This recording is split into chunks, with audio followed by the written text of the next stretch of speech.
Meus amigos, muito boa noite a todos. Que nosso Senhor Jesus Cristo nos proteja e nos envolva com a sua santa paz e divina proteção. Que a mensagem de hoje seja para todos nós de alguma sorte válida e que Jesus nos inspire para essas reflexões tão importantes. O título que nos serve de tema está inserto em uma das obras de Joana de Ângeles, exatamente na 14ª obra da sua célebre série psicológica Encontro com a Paz e a Saúde, no capítulo intitulado Autodesamor. E por que nós escolhemos, dentre tantos temas possíveis, para falar dentro dessa preleção doutrinária, especificamente este? Porque acreditamos particularmente que o nosso principal objetivo e a nossa maior missão, quando encarnados neste mundo, é desenvolver sob perspectivas diferentes, sobre diversas dimensões, as profundidades desse sentimento elevado do amor.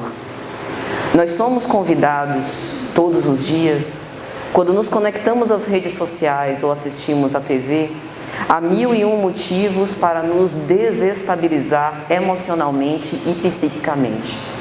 Nós vimos a hediondez e o primitivismo humano ainda bastante arraigado por conta das existências transatas pulular na convivência uns com os outros.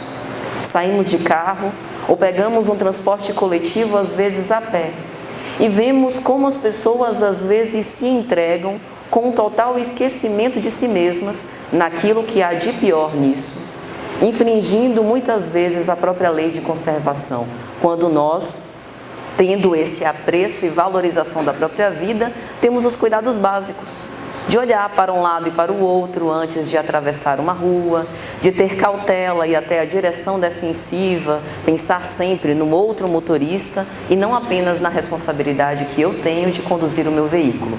Isso para falar de apenas um exemplo. Mas a gente vê isso acontecer em todas as cenas das nossas relações sociais. Dentro de casa, às vezes a intolerância a uma violência gratuita, a uma incompreensão, às vezes melindrar-se por uma ação infantil de uma criança que nem desenvolveu ainda a sua própria personalidade. No nosso trabalho, quando nós somos extremamente suscetíveis a uma crítica, seja ela construtiva ou não, quando nós interpretamos mal toda e qualquer ação do nosso semelhante. Em todos os movimentos das relações humanas, o que nós mais temos visto é esse esquecimento com essa missão precípua que cada um de nós temos: cuidar da nossa própria paz e serenidade e da construção da nossa felicidade interior. E acredito particularmente que nós estamos esquecidos de uma das coisas mais célebres de que o próprio Cristo nos advertiu, primeiro falando aos seus apóstolos e espraiando essa mensagem para todos aqueles que conviveram e tiveram a oportunidade de ouvi-lo presencialmente. No mundo tereis aflições. Ele mesmo nos disse que nós sofreríamos perseguições. E não é isso que nós temos observado na nossa sociedade? Porque se eu sou paga com alguma injustiça, tenho os meios legítimos da própria legislação humana para recorrer com os meus direitos. E aqueles que convivem comigo acreditam até que eu sou uma cidadã de bem por isso. É legítimo, é lícito e sim, eu posso fazer uso desses mecanismos. Mas se nós resolvemos esquecer as ofensas e dar a outra face àquele que nos bate a outra, nós somos interpretados como covardes. Quando nós, mediante uma cena de violência, ao invés de reagir, decidimos calar, somos os mais das vezes incompreendidos. E a própria turba ensandecida, essa mole humana, que não obstante tanto avanço intelectual, tem promovido verdadeiros espetáculos de insensatez, inclusive nos propele a uma reação, esquecendo nós que o Cristo, quando esbofeteado na face, ao invés de agredir o seu agressor, fez-lhe uma pergunta, com o objetivo de suscitá-lo à reflexão do seu próprio ato. Mas se nós repetimos esse ato, como autênticos cristãos, somos mal compreendidos. Mas o autodesamor tem uma causa muito interior e muito mais frequente que, em geral, não depende das relações sociais que nós estabelecemos, mas do relacionamento que nós desenvolvemos para conosco, no íntimo dos nossos corações, que é a negação da imperfeição. Nós estamos imersos numa sociedade que não é permitido, não é tolerado perder. Nós não fomos educados para suportarmos as frustrações, a ponto de uma negativa numa relação amorosa ser um motivo muito comum de jovens entre 15 e 29 anos partirem para a opção do suicídio, de aniquilar a própria existência porque não suportam a ideia de ter dado amor a um garoto ou a uma garota e ele ter recusado essa oferta. Como se nós, ao nos aproximar, ao nos consorciar, ao tentar nos ligar com outra alma humana, quiséssemos fazer dela o nosso cativo, o nosso escravo, para que ele atendesse a todos os nossos desejos. E nós ainda atingimos o cúmulo de chamar essa loucura de amor. Bem se vê que os valores da nossa sociedade estão completamente controversos e vão na contramão dos ensinamentos que o próprio Cristo nos legou e que muitas vezes nós esquecemos, mas estamos aqui em contato com essa doutrina bendita, com essa doutrina consoladora, a fim de reavivar esses ensinamentos que já conhecemos para deixar claros e translúcidos na nossa consciência. Nessa sociedade em que nós estabelecemos entre irmãos uma espécie de concorrência, como se nós estivéssemos disputando um lugar no pódio, transformando os nossos amigos em adversários para saber quem chega primeiro, nós nos esquecemos que o próprio Cristo disse a cada um de nós: sede perfeitos, como o vosso Pai Celestial é perfeito. O que implica dizer que nessa corrida desenfreada nós podemos ir de mãos dadas, compartilhando as conquistas que já desenvolvemos com os outros, dando ao outro não o nosso azedume, a nossa acrimônia, a nossa competitividade naquilo que há de pior, não vendo inimigos no nosso irmão, mas oferecendo a eles o que nós temos de melhor. E também, ao invés de colocar as nossas lentes aguçadas para amplificar as mazelas e a imperfeição do nosso vizinho, que nós possamos recolher do outro aquilo que ele já desenvolveu de bom, a fim de nos inspirar pelo exemplo. Mas, mais das vezes, quando nós reconhecemos, inclusive, a superioridade do nosso irmão em algumas esferas morais, nós reagimos com inveja, no fenômeno projetivo da infelicidade pela felicidade do outro. E aí nós nos perguntamos aonde está o cristianismo? Aonde estão os ensinamentos que Jesus nos deixou? Quando ele, que era o maior de todos, o príncipe da paz, o filho do homem, o modelo perfeito que a humanidade um dia haverá de atingir, deixou os cimos celestes para internar os seus pés nos charcos lamacentos das nossas imperfeições. Convivia com todos e abria os seus braços para todos acolher, sobretudo aqueles que blasfemavam contra ele e não acreditavam na sua ascendência divina. Ele não se importava, porque para ele o mais importante era depositar no coração de cada alma humana uma semente que frutificaria em algum lugar no futuro. E quando nós recebemos no nosso lar os filhos que nos pagam com ingratidão, nós queremos que eles deem frutos imediatos? Nem o próprio Deus, que nos criou pela eternidade, tem essa pressa. Que presunção é essa que nós temos de querer que o outro retribua a nossa abnegação e devotamento com um amor imediato, se talvez ainda não seja o tempo daquela flor desabrochar e dar frutos? É por isso, meus amigos, que num cenário como esse, em que medra a insensatez e a hediondez humana, nós não podemos jamais nos esquecer da nossa procedência divina. Viver no mundo, sim, porque o exercício do cristianismo não significa internar-se nos templos e passar o dia todo orando para tentar conectar-se a Deus. mas estar no mundo com os pés fincados no chão, com as nossas mãos em exercício de lídima fraternidade, mas com os nossos corações conectados ao alto pela oração. Uma oração tão esquecida, uma prática do bem que ainda requer o nosso esforço, mas que no futuro será conquista automática como a nossa própria razão de ser. Valerá o esforço por cada pequeno sacrifício que nós fizermos. Foi esta a mensagem e a tônica que o Cristo nos deu. Mas para isso, para compartilhar com os outros algum amor, é necessário desenvolver primeiro o amor a si mesmo, porque ninguém pode dar aquilo que não possui. E para isso, precisamos parar de pensar em conformidade com essa sociedade que exige de nós sempre a perfeição, sempre estarmos felizes, desprezando as oscilações emocionais perfeitamente normais psicologicamente, exigindo de nós sempre um posicionamento assertivo, perfeito, excelente, para que de alguma forma nós estejamos com o nosso ego amaciado quando nos compararmos com as vidas uns dos outros.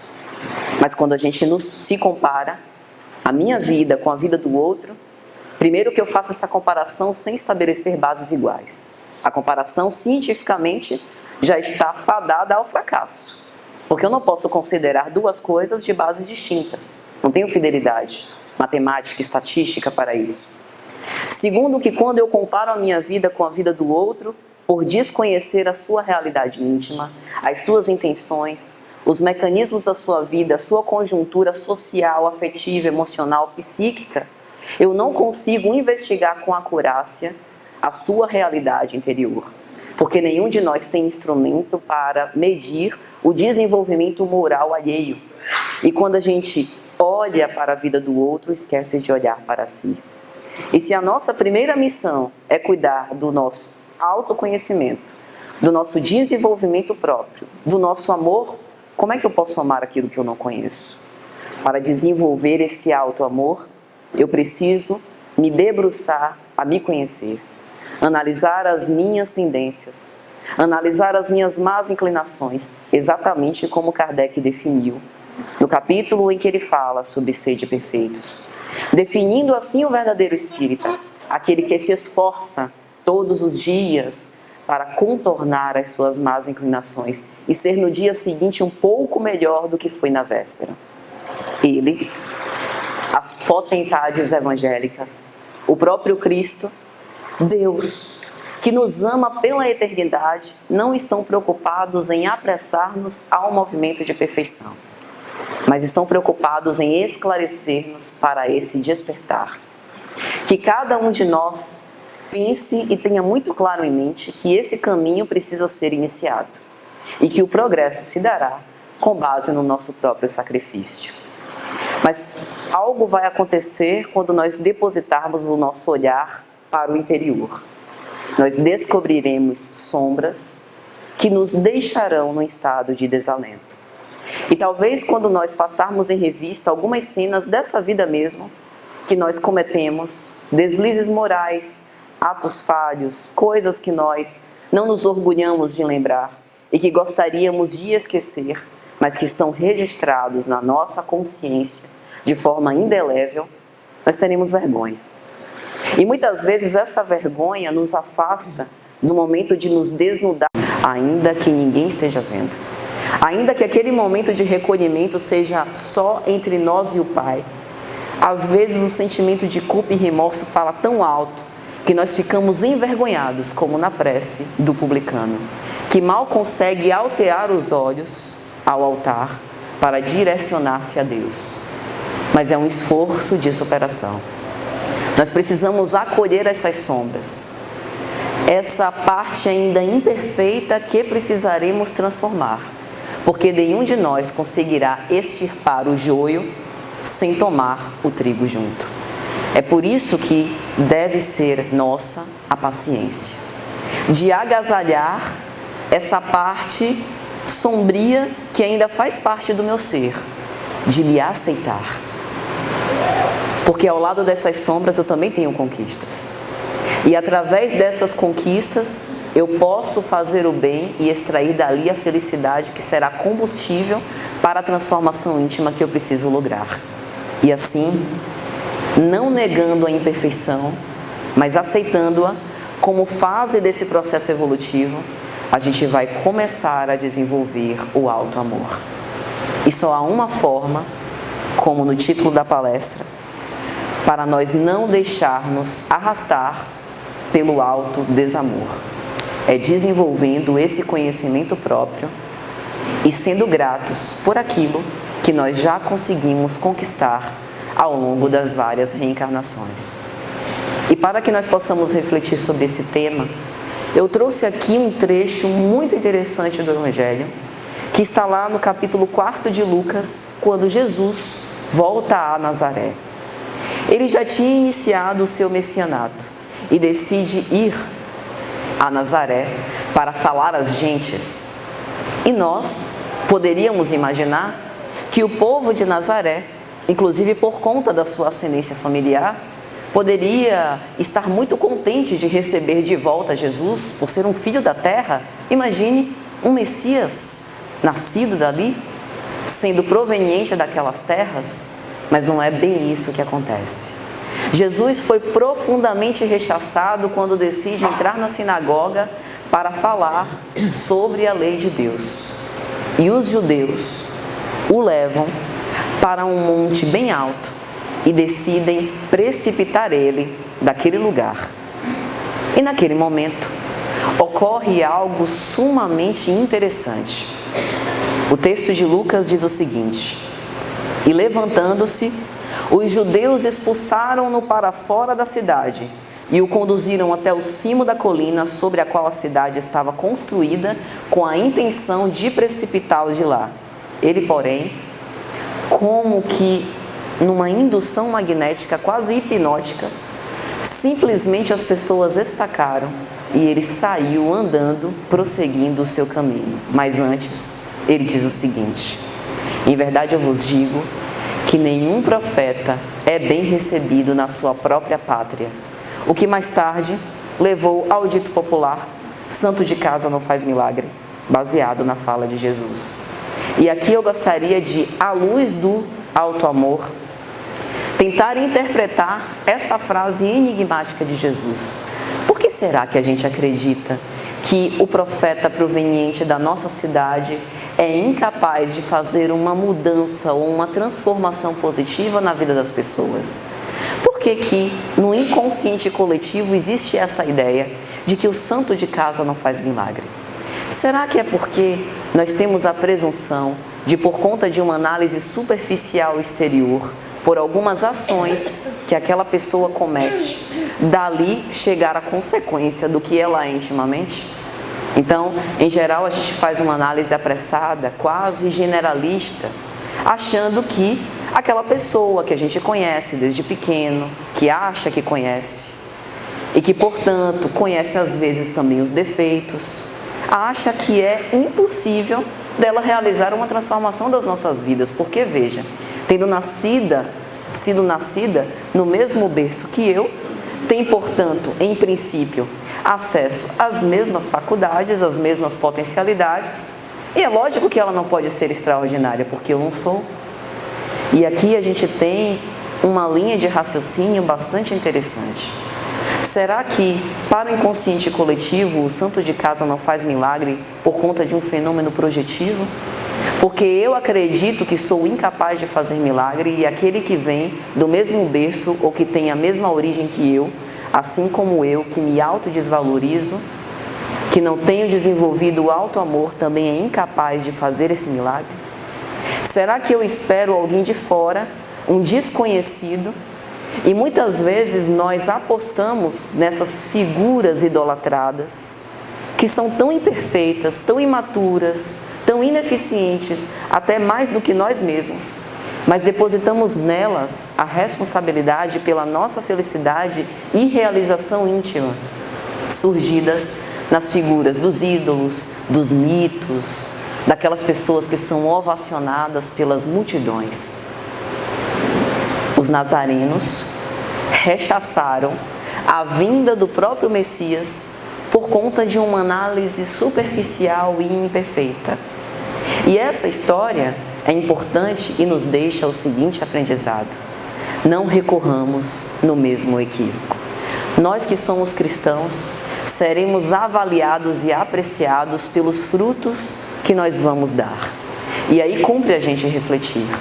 Os frutos que nós estamos deixando para os nossos filhos na convivência diária, para o nosso cônjuge, para os nossos pais, na realização das nossas atividades laborativas e profissionais, na convivência no centro espírita, são aqueles frutos passados, maduros demais que ninguém quer, ou são frutos saborosos e suculentos que nutrem o nosso corpo espiritual ou físico? Qual é o resultado das nossas ações? De todos esses conhecimentos que nós temos das 3 revelações, qual a nossa capacidade de converter o que a gente sabe no que a gente vive? Porque essa é a proposta. A proposta dos ensinamentos, de momentos como as preleções doutrinárias, dos grupos de estudos, dos seminários, dos congressos, do Evangelho no Lar, é ter alimento. Extrair dali o alimento para abastecer as nossas esperanças na luta. Para quando nós estivermos defrontados perante as aflições, respondermos da melhor maneira possível, sem desistir, sem nos entregar. Nós não podemos desistir, porque embora nós possamos antecipar de uma forma deslocada e precipitada a nossa existência física, nenhum de nós consegue banir-se da própria vida. A vida é um patrimônio indelével que Deus conferiu a cada um de nós. Nós jamais conseguiremos aniquilá-la.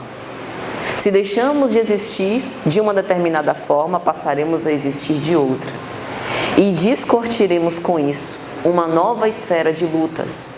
Portanto, precisamos aproveitar essa oportunidade presente para, das experiências, extrairmos as lições necessárias e precisas para o nosso próprio aperfeiçoamento. Então, meus amigos, entrando nesta obra, em que Joana de Ângeles sugere um encontro com a paz e a saúde, ela aqui não faz referência propriamente à saúde física. Porque quando nós fazemos uma análise antropológica, nós vemos que a expectativa de vida das pessoas aumentou. E o número de farmácias e drogarias, locais que vendem medicamentos também. E o recorrer a esses artefatos químicos para sanar doenças crônicas também. E nós ficamos a questionar que tipo de qualidade de vida nós temos desenvolvido. Então, a observação de Joana de Ângeles, muito pertinente, é: por observar o desenrolar dos nossos relacionamentos e a forma como nós temos tratado as próprias emoções e os sentimentos, a busca de uma paz psíquica, de uma saúde mental, de uma qualidade melhor dos nossos pensamentos que refletirão numa conduta mais serena, a fim de que nós aproveitemos melhor as experiências. E ela vai dizer: as massas seguem anestesiadas pelo próprio sofrimento. Aquele sofrimento, advertido pelo Cristo: no mundo tereis aflições, mas tende bom ânimo, porque eu venci o mundo. A primeira parte continua sendo uma verdade incontestável. A grande questão é de onde nós vamos aurir o bom ânimo para vencer o mundo. É por isso que o alto não cansa de nos dar recursos para que a gente possa se conectar com a espiritualidade superior a fim de enfrentar esses tempos difíceis. A nossa sociedade é marcada por profundos paradoxos. É a sociedade da indiferença, em que eu, vivendo numa sociedade fluida, me conecto e estabeleço relacionamentos ao alcance dos dedos. Me torno amiga ou desfaço uma amizade com alguém. Inicio um relacionamento notadamente sexual com uma pessoa e no dia seguinte não quero mais e descarto, sem a menor responsabilidade afetiva por aquele coração. Nós objetificamos as pessoas e tentamos humanizar objetos. Veja que loucura! Quando na verdade nós também somos uma alma humana. E quando a gente faz esse tipo de objetificação, será que a gente pensa? Ou será que o nosso autodesamor é tão grande que a gente não se importa também de ser objetificado pelos outros? Veja que a vida acaba nos dando situações magnéticas que se arrastam e se aproximam a nós por uma questão de mera afinidade. Porque a forma como eu me trato vai ser a carta branca para que o outro me trate de forma análoga ou pior. É a lei. É por isso que o desenvolvimento do auto-amor é tão importante para a nossa própria felicidade e saúde. Porque o que nós somos internamente, intimamente, o que nós somos na célula do lar, é o reflexo do que será a sociedade. Então, quando a gente vê tanta violência, pessoas matando umas às outras por motivos fúteis, estabelecendo verdadeiras celeumas intermináveis por razões completamente incongruentes, a gente imagina como não está no seio das famílias. Porque nós somos do lado de fora aquilo que nós somos dentro. Eu sou com o outro aquilo que eu sou para comigo. E eu sou, no ambiente social, aquilo que eu sou dentro de casa. Ainda que temporariamente nós estejamos obliterados ou coagidos por alguma situação, porque, por exemplo, existem algumas cenas de violência que eu não posso cometer contra o meu chefe por uma questão de autoridade, mas através de um mecanismo de deslocamento, eu chego em casa e despejo toda aquela minha raiva contra o meu filho, que é um inocente que só quer brincar comigo.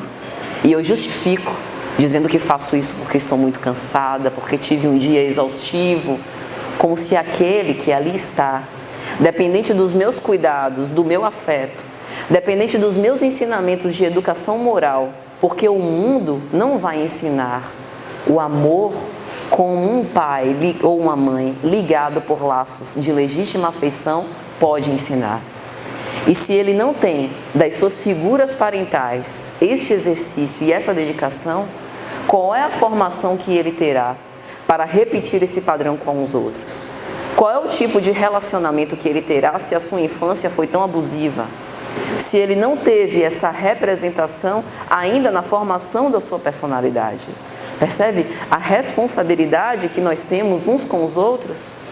Tanto na relação de pais e filhos, como na relação horizontal de nós na convivência social, entre aparentes estranhos. E pensando assim, nós percebemos que nenhum de nós conseguirá erigir a própria felicidade à custa da infelicidade do outro. E aí a gente vê que o ideal de fraternidade trazido pelo Cristo não era uma ilusão ou algo utópico, mas é algo tão coerente que será compreendido por todos num futuro não muito distante, quando nós estivermos enfadados por conta dessa sociedade tão marcada de paradoxos. Quer ver outro paradoxo interessante? Uma sociedade que exibe rostos felizes através dos selfies, das fotos, e que por dentro são notadamente descontentes. Tão descontentes a ponto da OMS destacar o suicídio a níveis alarmantes como uma pandemia, algo generalizado. Optar por dar cabo da própria vida através do autocídio como uma opção não apenas à altura dos meus braços, à minha disposição, como se isso fosse resolver os meus problemas, como se isso fosse aniquilar uma dor existencial que nos persegue. É por isso que nós nunca precisamos tanto de Jesus, que através dos seus ensinamentos nos oferece uma paz que a princípio é estranha. A minha paz eu vos dou, mas eu não vou a dou como o mundo a dá, como se ele antecipasse a venda dos remédios para dormir, que tem utilidades maravilhosas para tratamentos psiquiátricos, desde que receitadas por profissionais especializados, mas que muitas vezes, através da automedicação, nós nos convertemos ao suicídio indireto. Não a paz dos entorpecentes, das bebidas extasiantes, que depois do efeito nos deixa com várias comorbidades e com um vazio ainda maior. Não a paz da sexolatria, em que, objetificando as pessoas, eu tento aurir dali um gozo que vise preencher algo que ninguém conseguirá, porque o nosso vazio existencial é o motor das buscas e só nós conseguiremos responder aquilo que nos falta. Nenhum coach, nenhum terapeuta, com todo o nosso respeito, a psicologia e as outras ciências conseguirá responder para nós qual o significado da nossa própria vida. É uma reflexão íntima, interna, pessoal, intransferível e necessária. Porque muitos de nós fugimos de responder essa pergunta. E aí está o resultado. O autodesamor culminando em verdadeiras catástrofes e desvios na nossa sociedade. E ainda no prefácio, Joana vai dizer o seguinte: a sociedade influi no comportamento individual e este, por sua vez, é o aglutinador do grupo social. Nós somos, na sociedade, o reflexo de todos. E a sociedade influencia no nosso comportamento.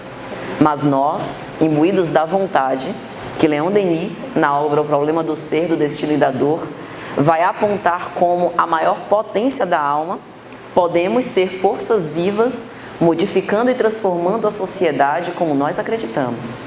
Basta o nosso querer. E que transformações extraordinárias nós não seremos capazes de desenvolver se juntos estivermos imbuídos do mesmo ideal. É por isso que o maior compromisso da humanidade é o compromisso com cada indivíduo pessoalmente. É por isso que desenvolver o auto-amor não é algo que vai ter uma repercussão positiva apenas para mim, mas se virá o reflexo disso na sociedade na qual a gente vive, com pessoas mais humanas, mais fraternas e que se preocupam mais umas com as outras. E mais para frente, Joana vai dizer: é por isso que urge aprofundar a sonda investigadora das causas, das aflições humanas, no cerne do ser, e isso constitui dever de todos.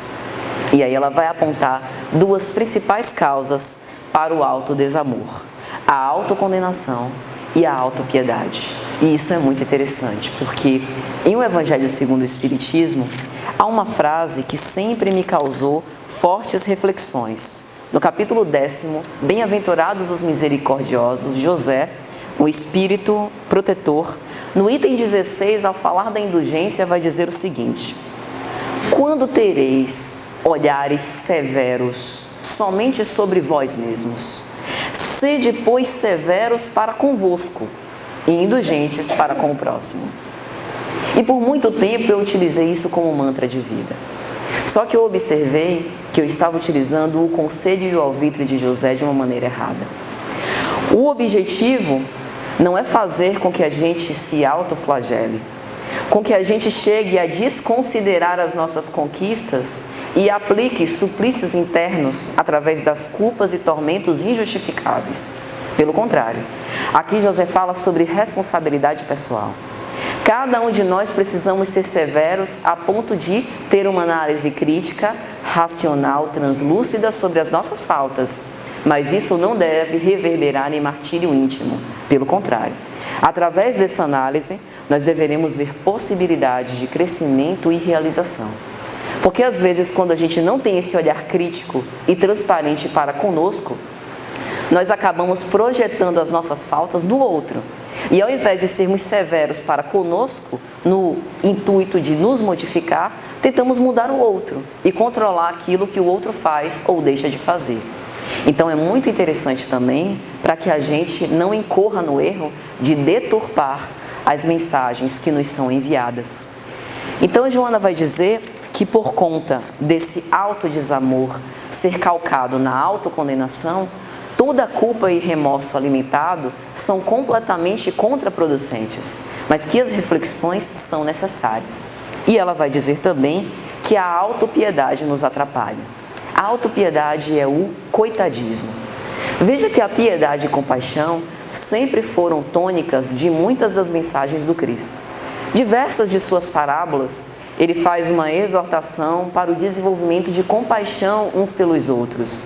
Talvez o ponto mais célebre seja a parábola do bom samaritano, quando o doutor da lei lhe pergunta sobre o que fazer para herdar a vida eterna, e ele fala da compaixão por aquele que está caído no chão. Mas o que Joana fala sobre autopiedade é o seguinte: que eu não utilize o vitimismo como bengala psicológica para não atingir a transformação moral que eu preciso empreender. Porque às vezes somos nós que subestimamos as nossas capacidades de transformação. Achamos que esse ideal cristão é algo muito elevado, que ainda está aquém das nossas capacidades, de fato. Quando a gente compara a nossa transformação espiritual, a nossa evolução moral com Jesus, minha nossa, que abismo, difícil de transpor, se considerarmos uma única reencarnação. Mas se nós considerarmos a eternidade que nos está descortinada à frente, as reencarnações sucessivas e as inúmeras oportunidades de luta que nos aguardam, veremos que é um esforço perfeitamente possível.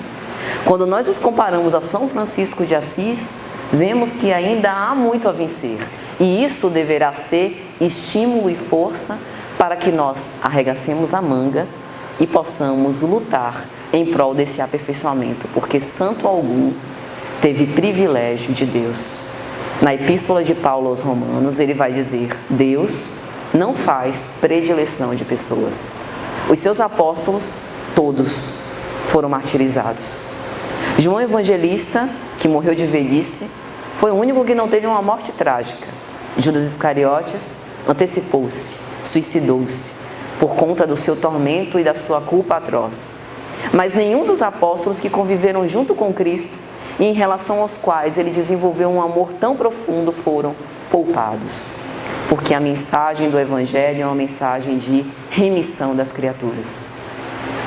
É uma compreensão divina de que nós temos necessidade de nos aperfeiçoar, e são as ferramentas para que a gente possa fazer esse trabalho íntimo de transformação interior. E aí Joana vai dizer: para acabar e aniquilar com o autodesamor, só há uma forma: autoconsciência. Abrir os olhos para a nossa realidade íntima, conhecer quem nós somos intimamente, sem julgamento. Sabe quando a gente ouve alguém que vai fazer queixas ou lamentações a nós e que a gente às vezes ouve fazendo juízo de valor? A gente não diz nada, mas intimamente às vezes a gente pensa: isso daí eu não cometo. Fazer essa análise para conosco, sem esse juízo. Entender que as escolhas que nós fizemos fizeram parte da maturidade psicológica naquele momento. E que agora nós estamos com a consciência mais aclarada e não repetiremos velhos equívocos. E aí Joana vai dizer: o autodesamor apresenta-se como um distúrbio de conduta, que pode levar à antipatia por si mesmo, ressentimento e desinteresse pela vida, a ponto de culminar na descontinuidade existencial. Não é o que a gente tem visto? Uma antipatia na qual eu não consigo conviver comigo. E aí eu decido banir-me da vida. Mas nós sabemos que isso não resolve nenhum problema. Então, meus amigos, o nosso objetivo é refletir sobre tudo isso e pensar que nós estamos tendo, para muitos, a oportunidade última de recapitular velhos equívocos. Nascidos no berço espírita, temos a terceira revelação de uma forma tão clara, tão racional, tão fácil de ser digerida. Basta nós pegarmos esses pequenos pedaços, essas pequenas migalhas do pão divino, do pão da vida, e fazer então o nosso aprimoramento e evolução espiritual.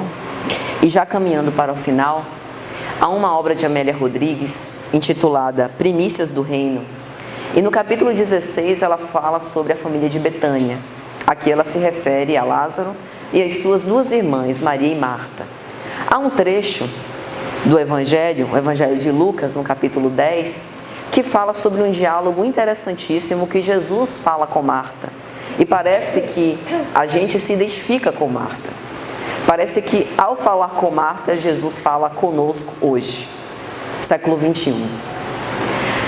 Jesus estava na casa delas e enquanto Marta cuidava dos afazeres domésticos, Maria debruçava-se aos seus pés para beber-lhe os ensinamentos. E Marta, com aquela postura, se incomodou.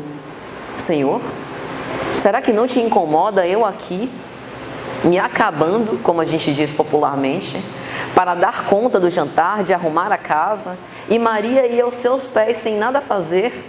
E ele vai responder: Marta, Marta, tu te inquietas e te agitas por muitas coisas. No entanto, pouca coisa é necessária.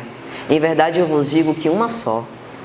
Maria, com efeito, escolheu a melhor parte, aquela que não lhe será tirada. É lógico que nós temos os nossos afazeres materiais. Nós precisamos trabalhar ou ter alguma renda com o objetivo de sobreviver. Mas não podemos esquecer daquilo que é indispensável, daquilo que vai nos dar significado existencial, que vai nos causar aquela felicidade íntima quando a vida não nos sorrir mais. E Amélia Rodrigues explica, estendendo a reprodução desse diálogo de Jesus com Marta nessa obra. Ela vai dizer: para atingir a plenitude, uma só coisa basta: espírito de luta, capaz de arrebentar as velhas algemas e, renovado, entregar-se totalmente às coisas do Pai Celeste. Espírito de luta não significa estabelecer embates uns contra os outros, nem estabelecer um conflito íntimo tão perturbador a ponto de nós desmerecermos a quem nós somos, mas significa estar a postos. Colocar, como o apóstolo Paulo disse, a couraça da justiça, o escudo da fé e seguir perseverantes, exercendo a caridade até o final. A busca incessante da verdade, em permuta entre as coisas múltiplas, pela aquisição de uma só paz interior, eis a vertical libertadora. Nem sempre nós estaremos prontos para receber a verdade. Porque às vezes a verdade vem de uma forma reveladora que nos choca, que nos provoca o enfrentamento com aquilo que nós somos, e nem sempre estaremos prontos para isso. É por isso que precisamos fortalecer a nossa fé, a fim de encontrar a verdade e suportar a necessidade do aperfeiçoamento próprio, desenvolvendo paciência com o nosso processo evolutivo. E aí ela vai terminar dizendo: somente aqueles que conseguem vencer o mundo, as suas alucinações, ascendem verticalmente rumo à glória espiritual. E aí nós voltamos à fala de Jesus: no mundo tereis aflições, mas tende bom ânimo, porque eu venci o mundo. Vencer o mundo não é colocar-se numa posição de falsa superioridade perante os outros. Vencer o mundo não é humilhar a ninguém. O Cristo, que foi o maior que esteve conosco, jamais utilizou a sua elevação espiritual para humilhar quem quer que fosse. Pelo contrário, ele humilhou-se, dando o exemplo daquilo que nós precisaríamos alcançar um dia. Perseveremos, meus amigos, com paz e coragem, sabendo que Ele jamais nos desamparará a ninguém. Que Jesus nos abençoe e nos ilumine. Muita paz a todos.